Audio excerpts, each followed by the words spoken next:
Hello, everyone, and welcome to the Hit Zone with your hosts, J Hits and C Rob. Sit back, grab yourself a drink, and let's talk sports. Hit Yo, Zone what up, what Nation, up, what what it up? do? What up? Y'all already know what time it is. It's your boy C Rob. I got Jay Hits with me. He's working right now, but y'all already know what time it is. Them Texas Longhorns handled up. They did what nobody thought they could do. They defeated the Alabama Crimson Tide 34-24. Jay Hits, what's your thoughts, bro? Hey man, I thought it was a very gutsy win. We gave Nick Saban his first double-digit loss at home in his career, bro. His career. That's a gutsy win, man. I thought Ewers played well, and Nope. like I was saying in the previous show, I felt like Shark did a lot of playing possum that first game Yep. against Rice. And you saw that. Even the Yep. defense was kind of vanilla. So yeah, I like what I saw. Um, um, I thought AD Mitchell was a difference maker. Our defense played well. Um, um, yeah, man. I still think we got some things to clean up, and which is good when you still have some stuff to clean up after a victory. But outside of that, man, I'm very proud of them horns, bro. Hey, man, you know who messed around and made themselves a Heisman candidate? Quinn Ewers. When you was on our show last week, one of our viewers asked us, "Hey, is he that guy?" And we were both unsure. Well, I don't know, man. I couldn't answer that. Really, the answer was like, man, I don't know, probably not. But today, this dude was so calm, so cool against Alabama. This dude put up 350 yards passing against Bama. I mean, you gotta give him credit. You gotta give him credit for that. Give Was his Sark credit for these dudes running wide open. It was amazing how many times dudes was running wide open in Alabama's defense. And then you got to give credit to the offensive line. That offensive line, I believe, is SEC ready. Hits. What you think? no doubt about it, man. And the crazy thing about it, they all coming back next year, right? If I'm not mistaken, Yeah, most of these because dudes are Hank sophomores. Banks is a sophomore. Yeah, so Yep. yeah, it's just going to it's going to even get even better in the SEC. Um, I thought Satavian Sanders, bona fide, bro, bona Oh fide yeah. tight end. He could be a first round pick right now. Yeah. Yeah. Yeah. That he has the look of a first round pick. So does AD Mitchell. Oh yeah, for sure. And bro, we're sitting watching this game, and I'm messaging you, and I'm like, dude, does Sark realize we got more than one receiver on this team? Does this seem like Yeah, they were exactly. trying to force it to Worthy the whole game? I'm like, yo, no, certainly the whole first half. You're like, all right, bro. And then the moment they start getting other people involved, that ball start moving downfield like it wasn't nothing. Exactly. Exactly. Hey, I just sent out a message to some of my hit zone hitters. Let them know we live, man. Hopefully they can join the show. If you join the show, go ahead and drop a comment.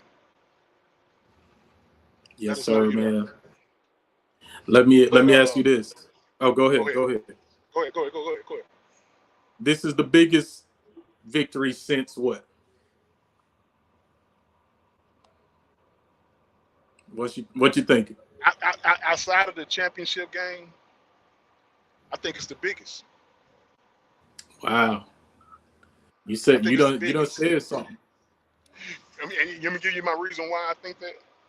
Go ahead. Texas has been down for years, bro. For years, what, 12 years? And for us to go to Tuscaloosa and beat Alabama, something that the only teams that have done that are championship teams. You think about it, outside of A&M, but Joe Burrow did it, Cam Newton did it. You know, those teams were championship teams, bro. So yeah, this is the biggest win in my opinion. Yeah, man. There were some big wins probably against. I mean, golly, OU. Really, like when you think about it, it's there's not a lot of big games in the Big 12, man. Like they big to everybody else, but to us, I guess they've been big just because we've been losing so many of them. But I'm not gonna say it, but I'll say this: that was a big win.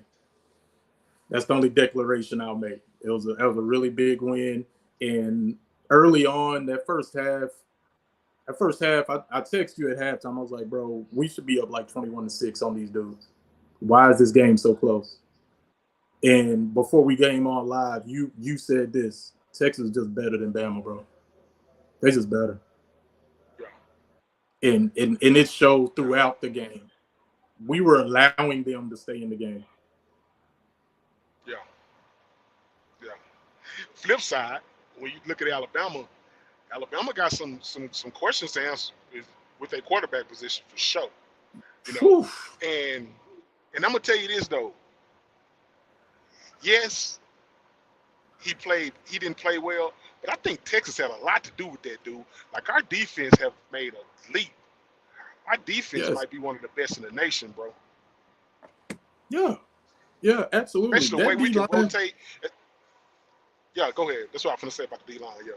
Yeah, that D line. I just mentioned the O line is SEC ready. That D line is SEC ready, with an asterisk.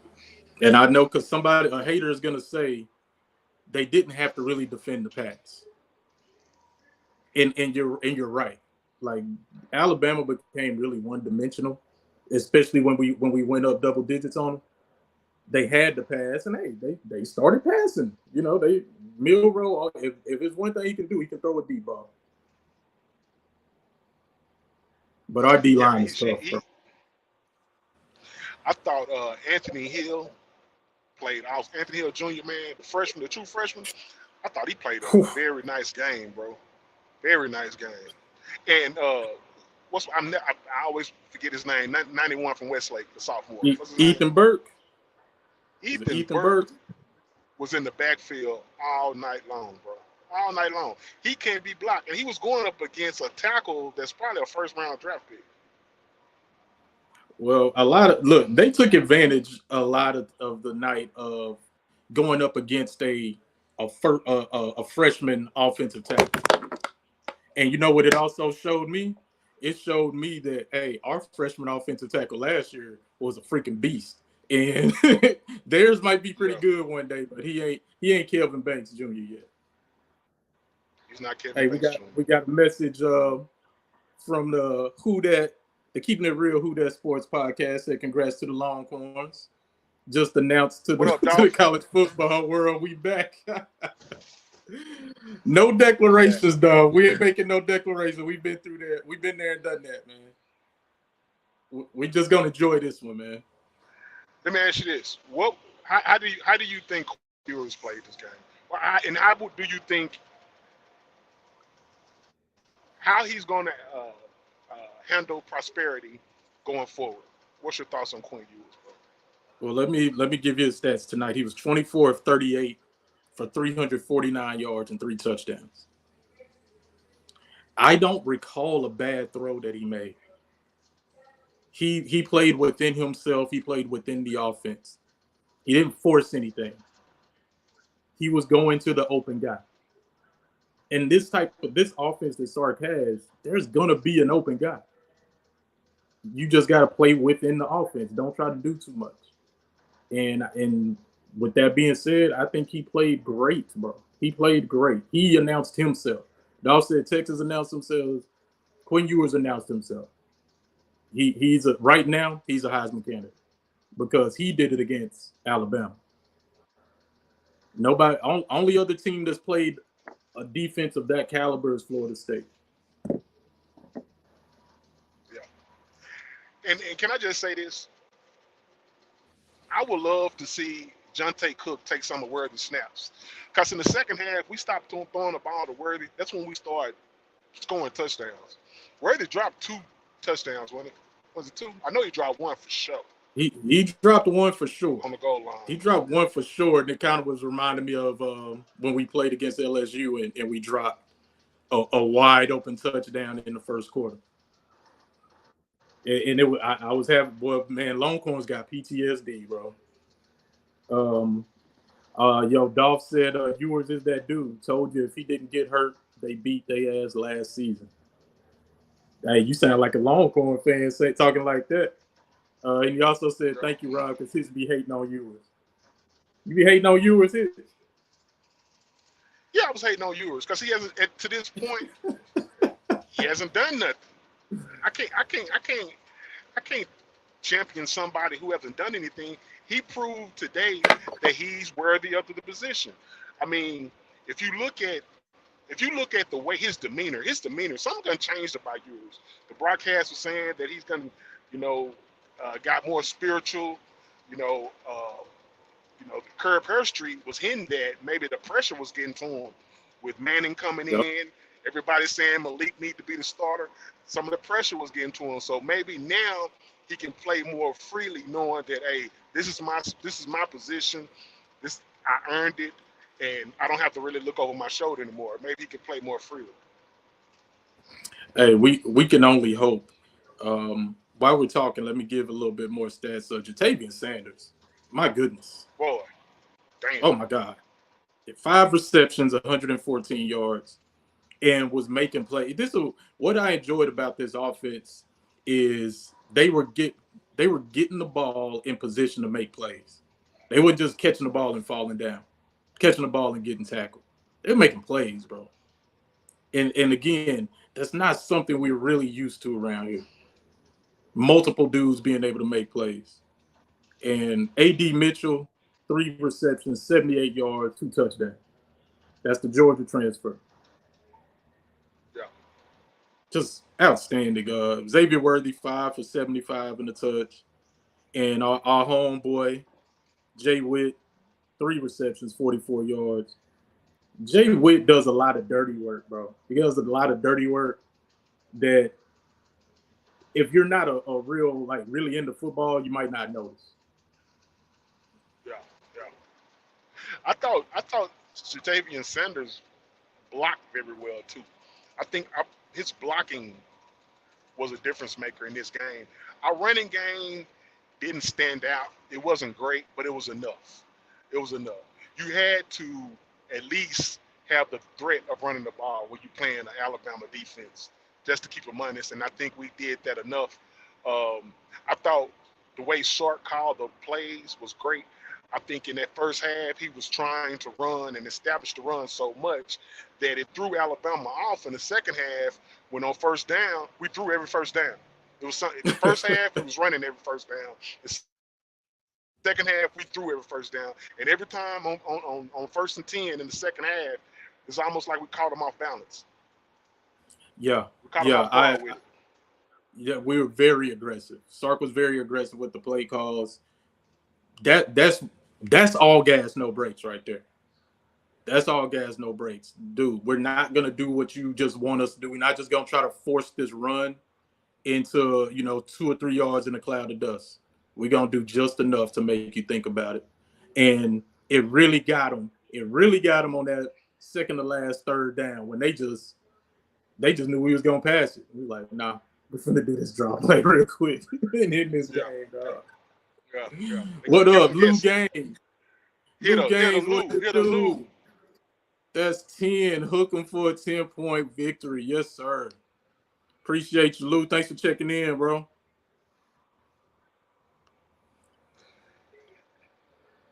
Yeah, man. Thanks for checking in. Yeah, that aggressiveness by Sark, that keeping them on the edge. He actually had Saban kind of looking like kind of lost. Put together. That was a hell of a game plan, bro. Hell of a game plan. And I think if the way he was calling plays the first half set up the second half, that's what was so pretty about it. It was a broadcast that I think they said in the Rice game that when Sark was on Alabama's team, Nick Saban told Sark, you need to throw a change up. Throw your change up sometimes. Mm-hmm. Meaning, don't do what people think you're going to do. And I think that's what he did in this game, bro. He took that advice in this game against his mentor and against his former head coach. and he whooped them with it. He threw the changeup, and they could not hit it. Yes. He game planned his ass off for this one. Let me ask you something. I'm looking at the stats. Who do you think rushed for more yards in this game? Baxter. I'm talking about team, Bama or Texas. We're looking at it. I would say Bama, but I'm gonna go with Texas because I believe Texas had more rushes. I would think. So here's the thing. It looked like, just naked eye, it looked like Bama could run whenever they wanted to. They only ran for 107 yards, bro. And as that much was the first as it, half too. right, that was mostly the first half, but well, actually they ran the second half. But interestingly enough, Texas ran for 105. So it looked like we wasn't really doing anything with it, but we equaled them in yards, bro. And then of course the passing. You always have a chance to win when you have the best quarterback on the field, and clearly tonight, the Longhorns had the best quarterback on the field. Yeah. What's your thought? What you think about Milroe, man? He's a Texas guy. He's from the Milroe. state. Yeah, Milroe. Yeah. I feel like he's great. He's a great running quarterback. I think he's a good quarterback. I just think Texas defense is them, man. I think Texas defense has a lot of dogs, bro. I feel like Milrose might come from this game and go on a little streak. I don't think he's a bad quarterback at all, bro. I think when you see some of the interceptions he threw, it was almost like our DBs was hiding and then jumping the throwing lane. It's like they was fooling them. They look. They gave him a man look, and then they'll drop back into a zone. It was almost like they was confusing him at the line of scrimmage, and I think that just was a lot to do with KP and his defensive scheme. I think the scheme fooled Milrose a lot. I don't think he's a bad quarterback. I just think he just went up against a team that's ready. Okay, I know I'm drinking orange Kool-Aid. But I think he just went up against a team that's ready to win a championship, bro. A championship quality team. Yeah, I agree with that. I think the announcers they said who Bama had coming up like their next 3 games, they got a chance to be just fine. They're playing 3 cupcakes the next 3 weeks. I forgot who it was, but they can write this. They'll be fine. The team that couldn't afford to lose this game was Texas. I think Milroe, like they decided late in fall camp who was going to be their starter, and I think he's going to be fine. I mean, he went to Bama actually to play with Sark. They said on the broadcast. So Sark liked him. Sark wanted him, so he must be a pretty decent quarterback. I'll give him the benefit of the doubt, and he's a hell of an athlete. He's fast as hell. Nobody could keep up with that dude, man. And to be honest, I don't think Alabama should drop too far, man. They the only SEC team that actually scheduled a real team, bro. So well Florida, I mean, LSU played Florida State. Gotta give them that. But I agree with you. They should still be. They should maybe drop to number 10. They should drop to number 10, and the Horns should be a top 5 team.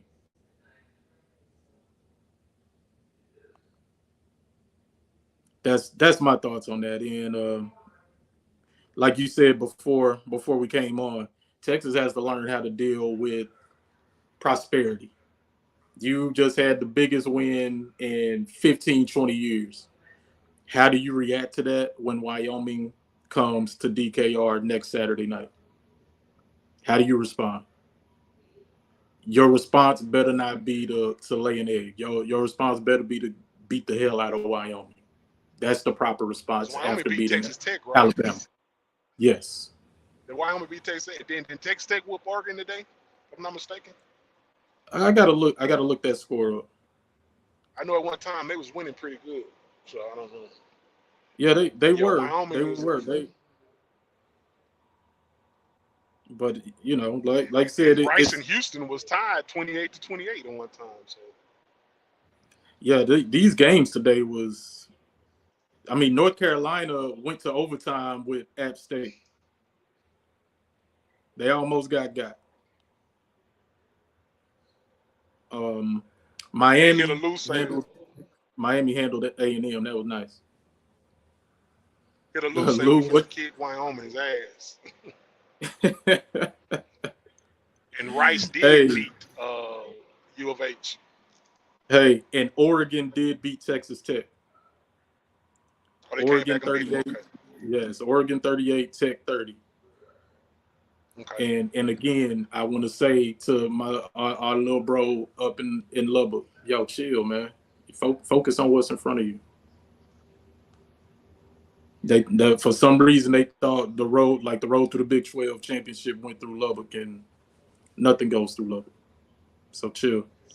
But 64. Yeah, 64 runs through Oklahoma all the time. I mean, through Lubbock all the time. Also, Oklahoma 28, SMU 11. We figured Oklahoma would cover, but SMU would play them tough, and it looks like they did.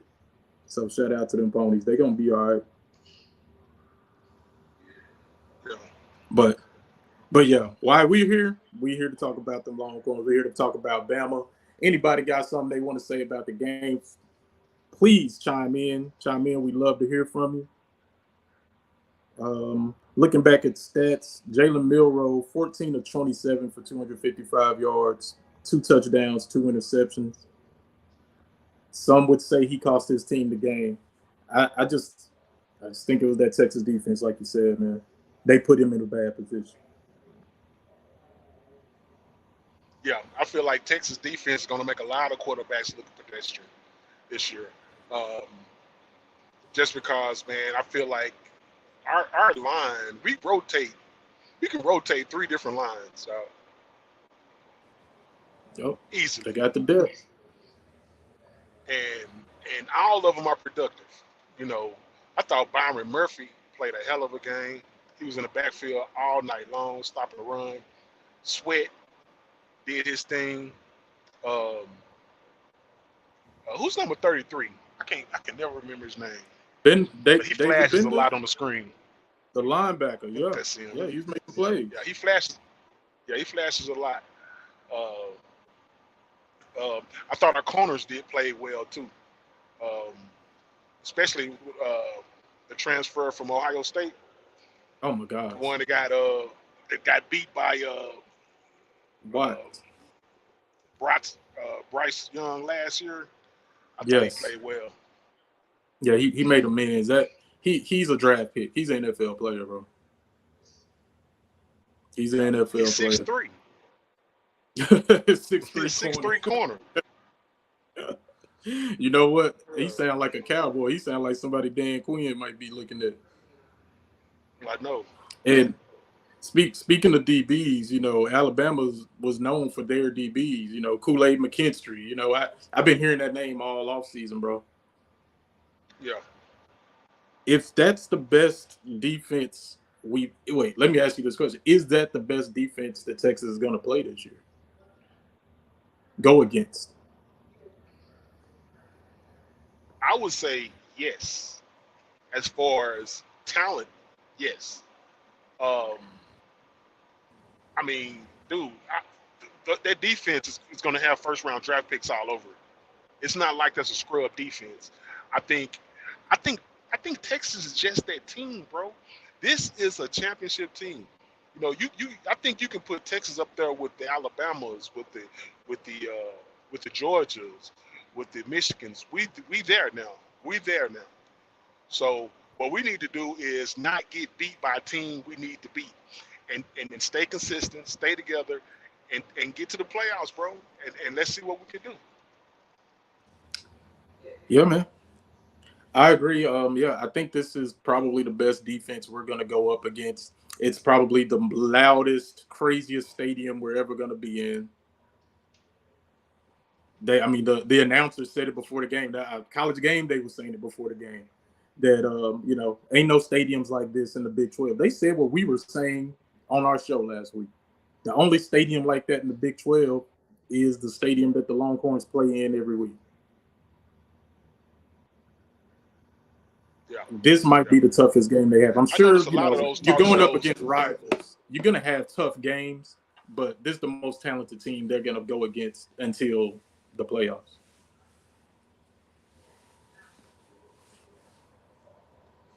Lewis said he thinks Sark was the MVP. Play calling was on point. Big improvement from last year. I agree with you. I think execution makes it an improvement. You know what I'm saying? That first half, they weren't really executing. That first half, we left a lot of points on the field. But it was great play calls. It was great play calls. It was just dudes not making plays. Yeah. And Lou said that I Kool-Aid still say great. once we stop forcing the ball to Worthy, that's when our offense opened up too. It was like dudes was wide open. Once we stopped forcing the ball to Worthy, it was guys wide open. I.e. to Javavian Sanders. How many times he caught the ball and there was no one around him? All he had to do was turn around and run for another 10 yards. It was crazy. It doesn't make pretty much every catch he had was like that. It seemed to me that they did not game plan for him. It seemed like to me that they game planned for A.D. Mitchell. They was like, we got to stop this dude. Especially at the beginning, because they had a safety on top of him. And I feel like that was a lot of reason why Worthy was getting open. But once we start hitting that underneath with Sanders, then AD one-on-one, he's going to run by anybody one-on-one. And he's going to make the catch. I think Bama's game plan was we're better than them. We can match up. I think they really like their matchup, their one-on-one matchups with their DBs against our receivers. And now they know, and there's always a chance we could see them again. I think if we see them again, it's a freaking blowout. On a neutral field? Yes. We played them in New Orleans or something. We gonna crush them. Yeah. And yeah, this Kool-Aid is great. I thought Sark called a great game, but man, my hat go off to KP. My hat go off to him, man. Oh. I felt like he played a real great game. He had a real game. He had a real great game plan going into this game. Just because the way he was going from man to zone, he had a lot of those throws that Milroe. He was confused, bro. He was confused. Yep. It was like he was throwing into double coverage.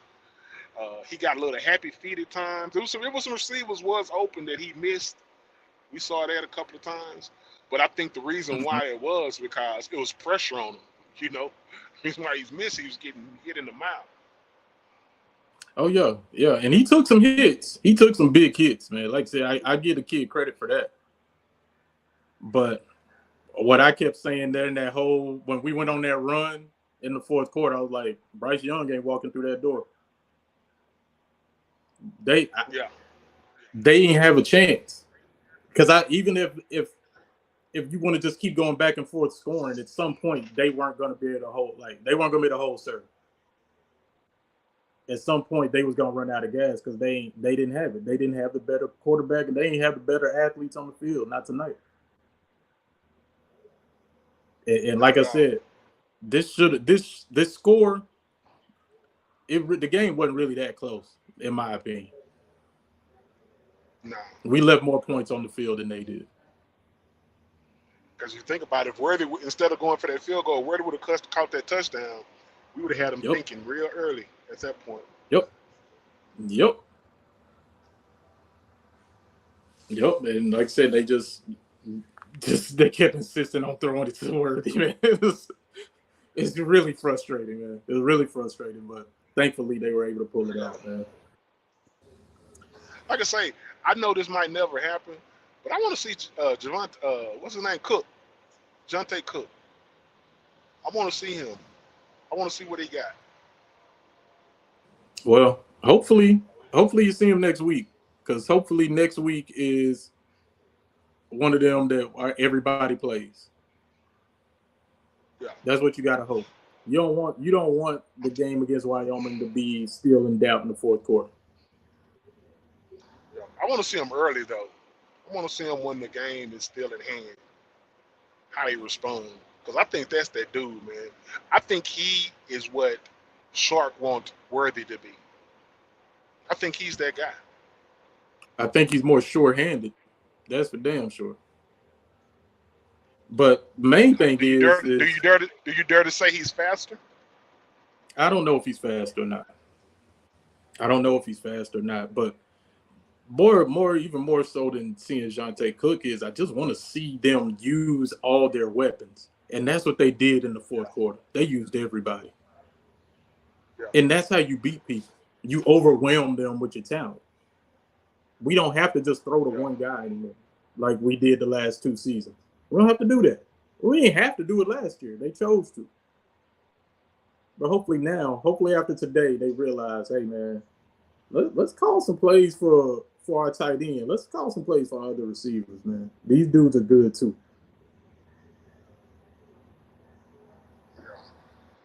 I don't know why Worthy gives so much love, bro. He hasn't done nothing to deserve that. Hey, that's on your coach, man. That's on your coach. I don't know what he promised them. These guys make promises when they're recruiting these guys, man. And somebody definitely made a promise to him.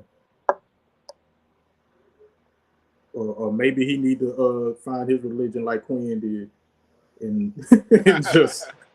just be calm and just play the game, bro. Because it can be very frustrating sometimes watching him, especially when he's dropping the ball. I can tell you this. If we get to the playoffs, we getting all the 5 stars. We're going to get them all, bro. Texas, it's been a long time since Texas recruited from a winning standpoint. Yeah. If we can get to the playoffs, bro, we're going to get them all. And then maybe Shark don't have to make so many promises. Maybe he can promise that you're going to have a fair opportunity to start if you make the team. You know what I'm saying? Just say, every position is open. That's enough. Because people going to want to come to play for you. And what Nick Saban does. Nick Saban ain't promising nobody no starting job. Nah. People are lining up to go to Alabama.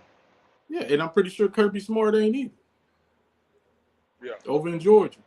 When you're one of them top dogs, you don't got to make nobody promises. They should want to come here.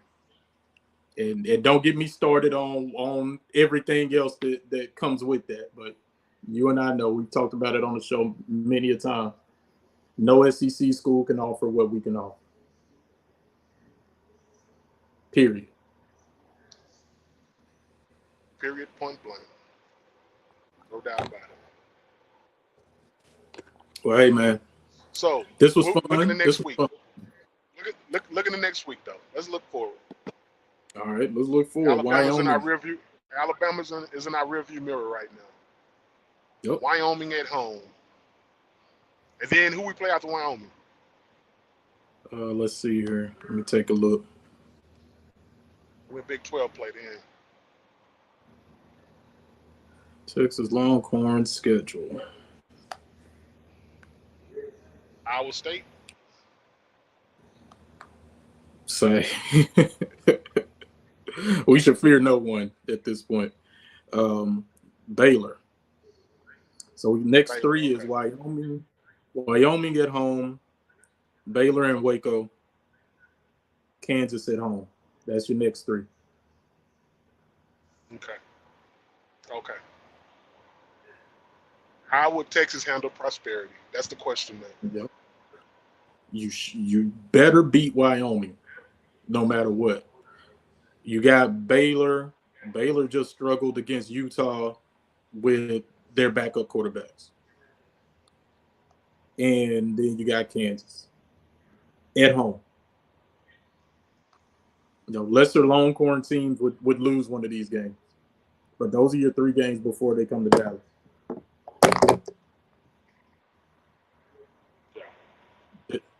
This could be our whole schedule is they're going to be favored in every single game.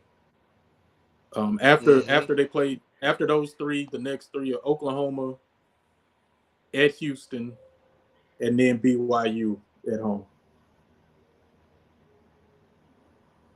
Then you said, did we find out that Rice beat Houston today? Rice beat Houston, yes. The same Rice we just beat last week beat Houston today? Yep, no doubt. Yep. Then after BYU, you got K-State at home. Then you're on the road to TCU, on the road to Iowa State, and then Tech at home to close it out. They're going to be favored in every game. And what I like about this win, if everybody lose one, let's think if everybody lose one. If we happen to lose one, I think we still can make it. Well, beating Alabama, especially if Alabama goes and only lose one. Well, no, the problem with what you're saying is if we only lost one, that one had to beat Alabama. We just said we're going to be favored in every single game we play from here on out. You can't lose. You can't. 11-1, 12-1 if you win the title game, 12-1 might not do it. Like, it might, but you're going to be dependent on somebody else to have one or two losses. 2-loss Alabama that's a SEC champion or something. Penn State, the hype train is on Penn State too. Man, but they got to go through. Everybody in the Big Ten can't go. Everybody in the Big Ten can't go to the playoffs. Yeah. And I think they all in the Eastern Division of the Big Ten too. That's tough. That's gonna be like us next year. Yeah. But hey, man, like I said, big win, biggest win in 15, 16 years. And I'm sure we're definitely gonna talk about it Wednesday night on our show. God willing, and the creek don't rise. Got any closing thoughts? Hey man, like you say, it was a big win. Let's see how we handle prosperity. That's all. Like you say, we're gonna be favoring all our games coming up. Let's go out there. Let's finish the season strong. Let's make it to the playoffs, and let's get Texas back to where Texas belongs. And that's it. That's all I got. Bro. All right. Well, before we go, I'm gonna go ahead and close this thing out with our Longhorn segment intro, just so I can get hype with y'all one more time tonight, and we'll see y'all Wednesday night. Testing. All right. You can cut out that other. Hey, yo, Yeah. Run it up, Blondo.